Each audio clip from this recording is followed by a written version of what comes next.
Bonjour et bienvenue sur cette vidéo qui va vous présenter l'exemple numéro 5 sur la calculette géotechnique aux Eurocode, donc sur le logiciel Mecasol. Cet exemple numéro 5, vous le retrouverez donc dans le document, dans le guide de validation du logiciel que j'affiche maintenant. Voilà, alors en fait, hop, on revient. Voilà le guide de validation que vous avez trouvé, que vous avez téléchargé sur le site logiciel bâtiment, et on va aller directement à l'exemple numéro 5. L'exemple numéro 5 est le calcul de la portance de pieux par la procédure du pieux modèle, et cette fois-ci pour les essais, suivant les essais pénétrométriques. Voilà, donc on y va directement, et cette fois-ci, par rapport au menu, nous avons déjà utilisé ces deux premiers boutons qui étaient pour les essais pressiométriques. Cette fois-ci, on va accéder à ces deux autres boutons qui sont pour les essais pénétrométriques. Et dans notre cas, on est dans le cadre de la procédure du pieux modèle. Donc du coup, on va utiliser ce bouton, calcul portance par pieux modèle et essai pénétrométrique. Voilà le premier onglet, donc toujours pareil, mêmes éléments, on a deux onglets, l'onglet caractéristique du pieux et l'onglet caractéristique des sondages en procédure pieux modèle. Donc vous vous souvenez que ici, dans le cadre du pieux modèle, on peut avoir plusieurs sondages, ce qui n'est pas le cas lorsqu'on est en procédure modèle de terrain, où là c'est le terrain qui est modélisé et donc on n'a qu'une seule modélisation, donc un seul sondage. Tandis que dans le cadre d'un pieux modèle, en procédure biomodèle, on va avoir un à plusieurs sondages. Donc, que nous dit l'exemple du CEREMA? Donc l'exemple numéro 5, c'est un exemple qui est sorti du CEREMA. Le CEREMA, pour ceux qui ne connaissent pas, hop, on revient au début. Voilà le guide du CEREMA, j'avais oublié de vous le présenter sur les autres vidéos, et c'est franchement un excellent guide pour bien comprendre la P94262. Donc en fait, l'exemple est tiré de l'exemple numéro 1. Alors, on y revient. Hop. Voilà. Pieux modèle et tassement, c'est l'exemple numéro 1. Et on va revenir. Voilà, j'étais là. On va y revenir tout à l'heure. Donc, cet exemple du CEREMA, donc vous avez un sondage pénétrométrique que le CEREMA a modélisé en plusieurs droites. Alors, pour ça, on va pas s'embêter parce que ça va être un petit peu compliqué, donc je vais charger directement l'affaire et vous allez le voir. Voilà. Donc, on a donc un seul sondage. Pour autant, ce sondage amène des choses intéressantes. Donc, en fait, à proximité de la surface, sol surconsolidé jusqu'à 0,80 m de profondeur par les effets de retrait-gonflement, cette argile sera modélisée par la couche sous-jacente. Donc, effectivement, c'est ce qu'on voit ici.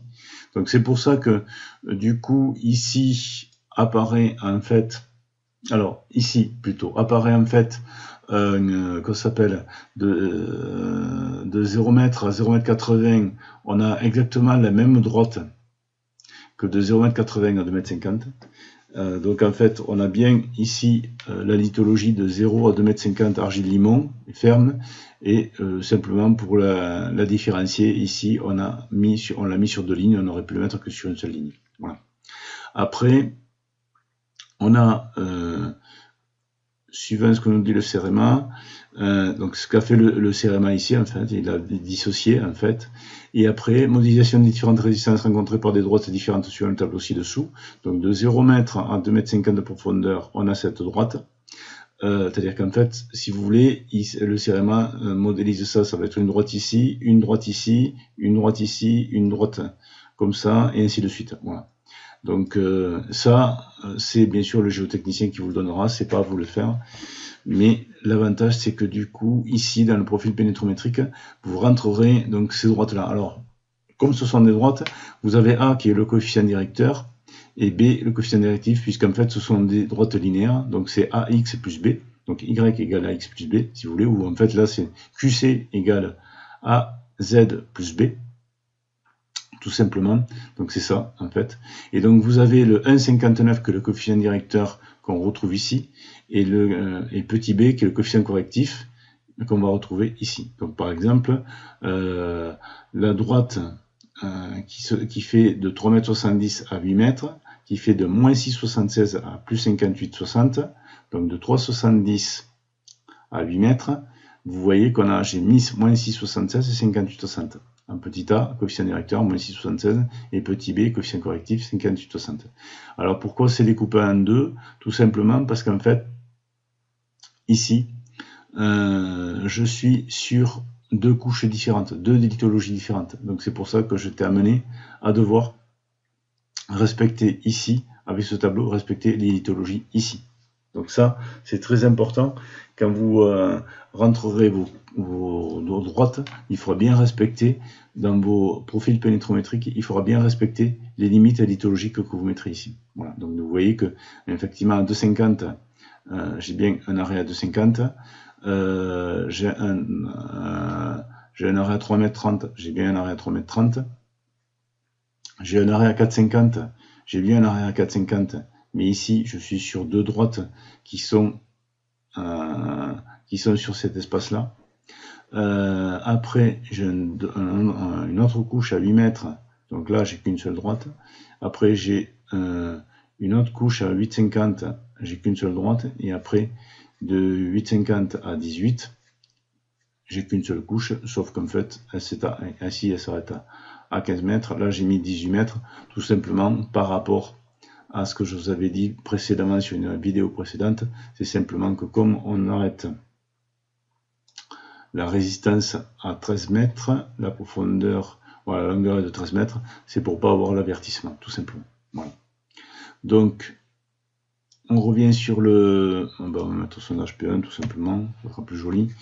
Donc du coup, on a un pieu qui est fondé à 13 mètres de profondeur. C'est un pieu forêt intérieure creuse, double rotation. Bon, c'était pas précisé. Circulaire, de diamètre 42 cm. Voilà. Et sans objet. Alors, particularité aussi, c'est que, bon, on a peu de reconnu à 0,50 m. Et par contre, il est demandé une évaluation d'étassement. Par contre, on a considéré... c'était un pénomètre statique normal, c'est pas un pénomètre avec jupe. Voilà. Donc si vous avez un jour avec jupe, il faudra cocher ici, puisque sinon vous allez avoir une correction qui ne sera pas faite de 1,3. Mais ça, je vous laisse voir directement l'aide attachée. Donc une fois que ça c'est fait, on peut lancer le calcul. Voilà, calcul terminé. Attention, voir les avertissements. Ok. Donc on va aller pas s'embêter, on va aller voir directement. Cette fois-ci, je suis allé chercher, j'avais anticipé. Voilà la note de calcul. Voilà, donc on trouve bien un pieux arrière creuse en double rotation, FTCD, diamètre 42 cm, fiche du pieu 13 mètres, longueur enterrée, longueur d'ancrage du pieu dans la couche porteuse 4,50 m, puisqu'en fait, si vous voulez, on fonde à 13 mètres, et comme la dernière couche est à 8,50, donc 8,50 plus 4,50, ça fait 13 mètres. Voilà. Donc c'est pour ça qu'effectivement, il faut vraiment rentrer ces lithologies-là. Donc, pas d'autre chose. Alors dans cette version logicielle, effectivement, je ne représente pas le sondage. Alors, valeur de la résistance de pointe. Donc, on va voir directement, on va aller directement à la comparaison. Donc, du coup, le QCE, alors là, j'avais une petite... donc, là, alors QCE, vous avez donc ici, est-ce que je l'ai marqué? Valeur de l'intégrale. Voilà, c'est la valeur de la résistance à pénétration équivalente à mégapascal. Donc ici j'ai une petite différence, j'ai 1125 alors que le CEREMA me donne 1050, alors que les autres valeurs sont bonnes, ce qui fait dire effectivement que sur le DEF j'ai aussi une différence de 3,01 m à 3,19 m. Bon, ça c'est lié à cette valeur là. Je trouve que voilà, j'ai trouvé le calcul un petit peu curieux. À mon avis, je pense que le CEREMA est un peu trop conservatif. Bon. Donc on a après le KC max qui est identique et le KC qui est bien sûr identique, KC max 0,30 et KC 0,30. Donc ce qui fait que du coup on a une valeur de RB qui est à 436 pour le CEREMA qui pour moi est à 462 kN. On est, j'ai une valeur un peu plus élevée, mais je trouve que le calcul du CEREMA est un peu trop conservatif. Voilà. Après, pour les autres valeurs. Donc pour la valeur RS. Alors, donc, du coup, on a... alors attention, parce qu'ici les couches sont données dans l'ordre inverse, c'est-à-dire qu'en fait ça c'est le plus profond et ça c'est le moins profond. Donc du coup ici vous avez Q1 donc, qui est la première couche. Alors en fait qui n'est pas la première couche en fait, qui est la valeur pour Q1 et alpha et Q2 en fait puisqu'on n'a que deux couches au sens pénétrométrique du terme et donc on retrouve bien les valeurs 0,018 0,1 0,40 et sur la couche Q2 0,15 0,1 0,25 0,1 0,15, 0,1, 0,25. Voilà. Donc du coup, ce qui nous donne en fait en valeur, nous on a de 73 à 102 kPa. Le CEREMA prend une moyenne à 90. En fait, moi je travaille sur directement une intégration, alors que le CEREMA travaille sur une moyenne. Bon, au final, vous allez vous apercevoir qu'on n'a pas une grande différence. Puisqu'en fait on a une valeur RS, moi qui est à 1384, le CEREMA qui est à 1395, donc finalement on n'est quand même pas si éloigné l'un de l'autre. Voilà, donc 1384 et 1395 pour le CEREMA, alors qu'en fait on a travaillé sur des points d'intégration, sur le CEREMA une moyenne, moi directement sur les points d'intégration. La valeur moyenne de portance, les moyennes de portance, le CEREMA ne me les donnait pas. Par contre, le gamma RD1, donc, puisqu'on est en piomodèle, donc effectivement, j'ai pas le gamma RD2, j'ai que le gamma RD1, donc 45, on a bien les mêmes valeurs tous les deux. Par contre, les XI, alors, les XI 4 et 3, on a Xi'3 et Xi'4, donc j'ai 1,40, alors voilà, facteur de corrélation Xi'3 et Xi'4 qui sont à 1,147 et le CEREMA qui est à 1,15 et j'ai